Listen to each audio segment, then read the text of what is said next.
नमस्कार साथीहरू, नेपाल विद्युत प्राधिकरण 5औं तहमा 2082 साल 9 महिना 18 गते भ्याकेन्सी खुलिसकेको छ। यसको बारेमा सम्पूर्ण जानकारीहरू यस भिडियो सामग्री अन्तर्गत हामीले हेर्नेछौँ साथीहरू। है, खुल्लामा चाहिँ भ्याकेन्सी खुलेको सबै जस्तो 10 मा प्रशासनमा लेखामा चाहिँ तपाईको समूह लेखा समूहमा एकजना खुलेको छ। है, यसमा चाहिँ वाणिज्य शास्त्र वा व्यापार शास्त्र यो म्यानेजमेन्टमा स्नातकोत्तर मास्टर डिग्री गर्नुपर्छ है तपाईले। तह उत्तीर्ण र नेपाल सरकार वा सङ्गठित संस्थाको अधिकृत स्तरको पदमा 10 वर्षको कार्य अनुभव वा सीए उत्तीर्ण र नेपाल सरकार वा सङ्गठित संस्थाको अधिकृत स्तरको पदमा 10 वर्षको कार्य अनुभव हुनुपर्ने भनेको छ हैन। यसरी भनेको छ। हामी पहिला सुरुमा चाहिँ तपाईको कर्मश हेर्दै जाउँ हैन, सबै हेर्दै जाउँ। त्यसै गरेर अर्को विज्ञापन रहेको छ सहायक निर्देशक 8औं तहमा प्रशासनतर्फ लेखामा चाहिँ एकजनामा आएको छ मधेसी वाणिज्य शास्त्र वा व्यापार शास्त्रमा मास्टर डिग्री तथा नेपाल सरकार वा सङ्गठित संस्थाको अधिकृत स्तरको पदमा 5 वर्षको कार्य अनुभव हुनुपर्ने। त्यसै गरेर प्राविधिक इलेक्ट्रिकलमा 3 जनामा आएको छ खुल्ला, 2 जना अपाङ्ग 1 जना। यसमा चाहिँ इलेक्ट्रिकल इन्जिनियरिङमा स्नातकोत्तर तह उत्तीर्ण र नेपाल सरकार वा सङ्गठित संस्थाको अधिकृत स्तरको पदमा 5 वर्षको कार्य अनुभव हुनुपर्ने है।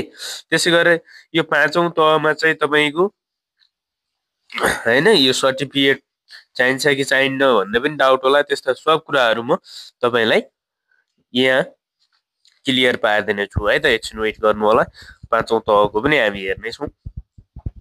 त्यसै गरेर तह 8 मा प्राविधिक मेकानिकलमा 2 जना खुल्ला, 1 जना महिला 1 जना। मेकानिकल इन्जिनियरिङमा डिग्री गरेको मास्टर गरेको हुनुपर्छ र नेपाल सरकारको सङ्गठित संस्थाको अधिकृत स्तरको पदमा 5 वर्षको कार्य अनुभव हुनुपर्छ है त। प्राविधिक सिभिलमा महिला 1 सम्बन्धित विषयमा चाहिँ तपाईको डिग्री गरेको हुनु पर्यो र सङ्गठित संस्थामा 5 वर्षको कार्य अनुभव हुनु पर्यो है, नेपाल सरकार वा सङ्गठित संस्थामा। त्यसैगरी प्राविधिक कम्प्युटर इन्जिनियरिङमा 1 जनामा आएको छ महिला 1 जना। कम्प्युटर इन्जिनियरिङमा डिग्री उत्तीर्ण गरेर सङ्गठित संस्थाको अधिकृत स्तरको पदमा 5 वर्षको कार्य अनुभव गरेको हुनु पर्यो। त्यसै गरेर तह 7 प्रशासनमा 7 जनामा आएको छ खुल्ला, 4 जना महिला 2 जना र आदिवासी जनजाति 1 जना। यसमा चाहिँ मास्टर पास गरेको हुनु पर्यो। तह 7 प्रशासन कानुनमा 1 जनामा आएको छ, कानुनमा मास्टर गरेको हुनु पर्यो। त्यसैगरी लेखा अधिकृत 7औं तहमा लेखामा 12 जनामा आएको छ खुल्ला, 6 जना महिला 2 जना आदिवासी जनजाति 2 जना मधेसी 1 जना र दलित 1 जना। यसमा चाहिँ तपाईको म्यानेजमेन्टमा चाहिँ के गर्नु पर्यो, वाणिज्य शास्त्र वा व्यापार प्रशासनमा चाहिँ तपाईको डिग्री पास गरेको हुनु पर्यो। त्यसै गरेर चार्टर अकाउन्टेन्ट हैन सीए मा खुलेको छ तह 7 मा प्रशासन लेखा 5 जना खुलेको छ खुल्ला, 1 महिला 1 आदिवासी जनजाति 1 मधेसी 1 दलित 1 सीए उत्तीर्ण गरेको हुनु पर्यो। त्यसै गरेर समाजशास्त्री 7औं तह प्रशासन विविधमा 2 जना खुल्ला, 1 महिला 1। यसमा चाहिँ समाजशास्त्र वा मानवशास्त्रमा तपाईको डिग्री मास्टर डिग्री गर्नु पर्यो है त। त्यसैगरी इन्जिनियरिङ 7औं तहमा चाहिँ 75 जना खुलेको छ है। यो भनेको ठुलो संख्यामा खुलेको रहेछ। इलेक्ट्रिकलमा खुल्ला 41 महिला 11 आदिवासी जनजाति 9 मधेसी 8 दलित 4 अपाङ्ग 1 पिछडिएको क्षेत्र 1 जना। यसमा चाहिँ इलेक्ट्रिकल इन्जिनियरिङमा चाहिँ स्नातक है, यो चाहिँ ब्याचलर मात्रै गरे भए पुग्यो है। त्यसपछि प्राविधिक इलेक्ट्रिकलमा इन्जिनियरिङमा 1 जना। त्यसै गरेर प्राविधिक मेकानिकल 7औं तहको कुरा गर्दैछु, यसमा 3 जना खुल्ला, 1 महिला 1 आदिवासी जनजाति 1 मेकानिकल इन्जिनियरिङमा स्नातक तह उत्तीर्ण गरेको हुनु पर्यो। त्यसै गरेर इन्जिनियरिङ 7औं तहमा सिभिल, यसमा चाहिँ 10 जना खुलेको छ खुल्ला, 6 महिला 1 आदिवासी जनजाति 1 मधेसी 1 दलित 1 सिभिल इन्जिनियरिङमा स्नातक तह उत्तीर्ण गरेको हुनु पर्यो है। त्यसै गरेर तपाईँको प्राविधिक सिभिल सर्वेमा 1 जना, कम्प्युटर इन्जिनियरिङमा 5 जना र प्राविधिक विविधमा 2 जना खुलाएको रहेछ 7औं तहमा। अब 5औं तहको कुरा गर्नुहुन्छ भने है 5औं तहमा मिटर रिडर सुपरभाइजर भन्ने हुन्छ। यो मिटर रिडिङ सुपरभाइजर 5औं तह प्रशासनमा कोशीबाट 12 जना, खुल्ला 6 जना, महिला 2 जना, आदिवासी जनजाति 2 जना, मधेसी 2 जना छ। त्यसै गरेर मध्य प्रदेशबाट 8 जनामा आएको छ, खुल्ला 4 जना, महिला 1 जना, आदिवासी जनजाति 1 जना, मधेसी 1 जना र अपाङ्ग 1 जना। त्यसै गरेर गण्डकी प्रदेशबाट 3 जनामा आएको छ, जसमा खुल्ला 2 जना, आदिवासी जनजाति 1 जना र लुम्बिनी प्रदेशमा 15 जनामा आएको छ, खुल्ला 9 जना, महिला 2 जना, आदिवासी जनजाति 2 जना, मधेसी 1 जना, दलित 1 जना।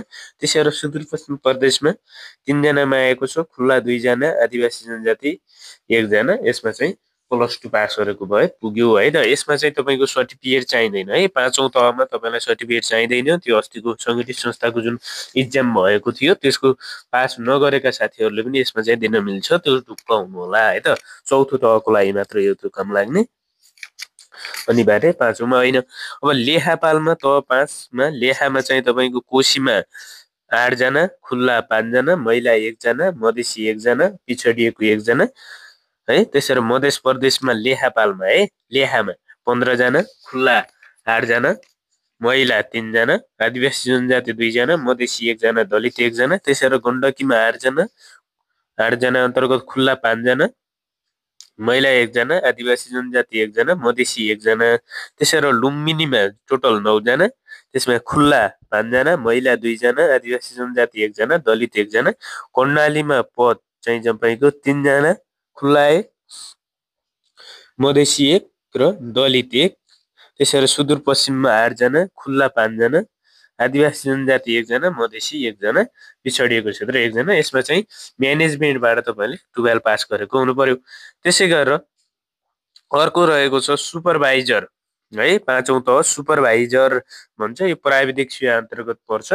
यसमा लुम्बिनीमा 5 जना, कर्णालीमा 10 जना, सुदूरपश्चिममा 13 जना मात्रै खुलाएको छ, अरू प्रदेशमा खुलेको छैन। यसमा चाहिँ इलेक्ट्रिकल इन्जिनियरिङमा प्रवीणता पत्र अर्थात् 12 पास गरेको हुनु पर्यो है। 12 पास गरेको हुनु पर्यो।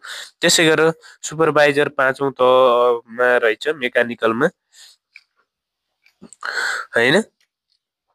यसमा तपाईँको कर्णालीमा 3 जना, सुदूरपश्चिममा 4 जना। त्यसै गरेर अर्को सुपरभाइजर भनेको छ यो सिभिल समूह अन्तर्गत पर्ने, कोशीमा 2 जना, गण्डकीमा 2 जना, लुम्बिनीमा 2 जना भनेको छ। यसको फर्म भर्न वा सेटहरू प्र्याक्टिस गर्न लगायतका विषयको लागि स्क्रिनमा देखाएको नम्बरमा व्हाट्सएपमा मेसेज गर्नु होला। अब यसको परीक्षा दस्तुर तह 10 को लागि 2000, 8 को लागि 1400 र 7 को लागि 1200 लाग्नेछ र 5 को लागि 800 लाग्नेछ है। तह 5 को लागि चाहिँ तपाईँको 800 रुपियाँ मात्रै लाग्नेछ र तपाईँको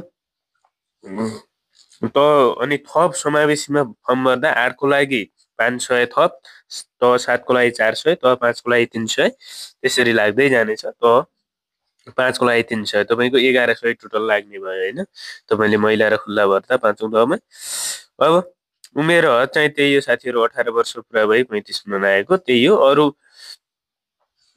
तपाईँको यता चाहिँ अरू ज्येष्ठता तथा कार्य सम्पादन मूल्याङ्कनको आधारको दिएको छ यता, यो हामीले हेर्नु परेन। ओके साथीहरू, र अरू कुनै डाउट भए कमेन्ट गर्नुहोस् या नेक्स्ट भिडियो। बाइ।